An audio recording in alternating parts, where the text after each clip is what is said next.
I'm still out here on Lee County Road 11, but I'm going to let you know and see some of the damage that I was talking about a little bit earlier. Now, trees have just been completely ripped from the ground, and you can see some of just the halves, the bottom halves of trees where they've been just snapped in half like they were toothpicks. Yeah, Mark, you know, it's really amazing to see how the community is rallying together during this devastating time. If you take a look at where I am right now, you can see that trees have been uprooted, power lines are down, and in this mobile home right here behind me, a limb actually pierced through the roof. We are still here inside of Auburn Arena. The fans, as you can hear, they're very excited. Well, as you can tell by taking a look around, demolition is complete. The partial government shutdown has entered a third week with no sign of an end in sight. Health Services Incorporated wants to help you protect yourself and protect others by making sure you're prepared for flu season. We recently told you about a number of crosswalks and sidewalks the Alabama Department of Transportation plans to build on Montgomery's West-South Boulevard. Those projects coming after several pedestrian-involved accidents in that area. Just 2 years ago, a 10-year-old boy was hit and killed when crossing that roadway. New at 6 tonight, WSFA 12 News reporter Samantha Day has reaction from that boy's family. Hey, Sam.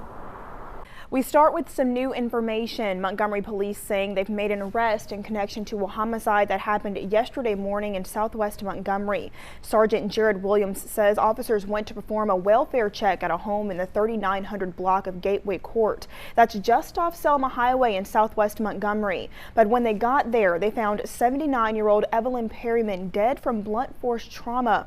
MPD has arrested John Perryman in connection to the homicide. Williams also confirms that the woman who was murdered is in fact the suspect's grandmother. He's now facing charges of capital murder.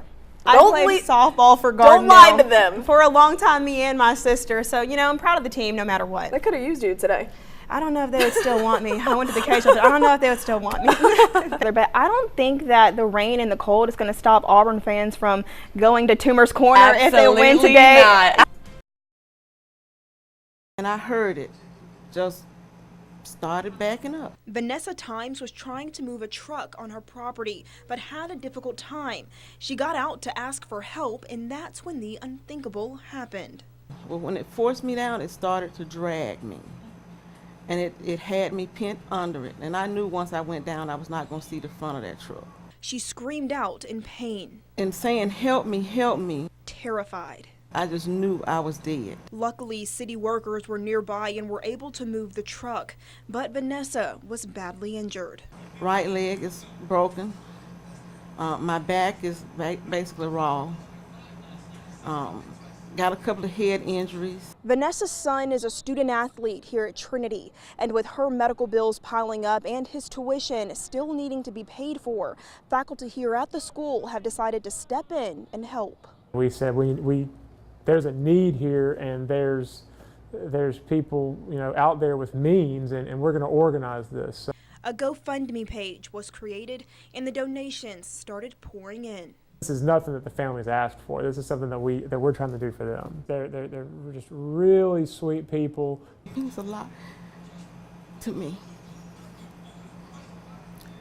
My son is a happy child. He's a quiet child. I don't know how the school got it, and the support is far beyond anything I could ever imagine or even hope for. Vanessa still has a long road to recovery, but says that she's grateful for those rallying around her. Jordyn Elston, WSFA 12 News, Montgomery. Barefooted, pouring down rain, ran to her house. Federal, state, and local law enforcement agencies all came together to track down 38-year-old Christopher James Wallace after he robbed a pharmacy and shot Auburn police officer Justin Sanders. Unfortunately, this is part of what we deal with. We're certainly encouraged by the officer that he's going to make a recovery. The search for Wallace led police here to the Crossland Downs apartment complex on Stonegate Drive for a night that would ultimately end in gunfire and flames. While attempting to make a tactical entry into the residence, the suspect shot at officers who returned fire. Shortly afterwards, a fire erupted inside the apartment. Officers continued to secure the area. However, Suspects never emerged from their apartment, which became fully engulfed in fire. The suspects are believed to have perished in the fire. I heard multiple rounds being fired and heard police yelling, "Get on the ground, come out," all different sorts of things. So I ran to my bathroom and sat in my bathroom tub. And then they came and knocked on my door. I was like, oh my gosh, because I heard all the gunshots, multiple rounds, so scared, and did not know that there was a fire going on until I opened the door and saw flames, and I had 3 SWAT agents in front of me. No bystanders were injured. Officer Sanders was transported to UAB Hospital and is in stable condition. The cause of the fire, as well as the death of Wallace and the woman that was with him, are both still under investigation by the State Bureau of Investigation and the State Medical Examiner's Office. Reporting in Auburn, Jordyn Elston for WSFA 12 News. Alabama State. Alabama A&M all the way. Alabama State fan. Alabama A&M, go Bulldogs. The rivalry is easily seen here at Legion Field for the 76th annual Magic City Classic. Tailgaters have come from near and far to be a part of this moment. I live in Maryland. I drive my RV down here, so it takes me about 14, 15 hours to drive safely. I guess this has been about 15 years consecutive that we've been here for the Classic. As you can see, Hornet and Bulldog fans alike are setting up as close as they possibly can. In some spaces I can't even walk through. They're trying to secure their spots and enjoy their tailgate before the big game tomorrow.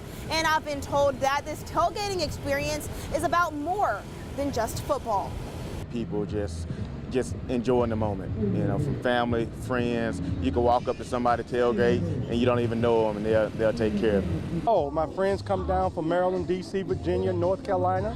We just have a blast. I like to have a good time with my family, be around my southern friends, and just have a good time. And while the rivalry is strong, the opposing universities do have one thing in common.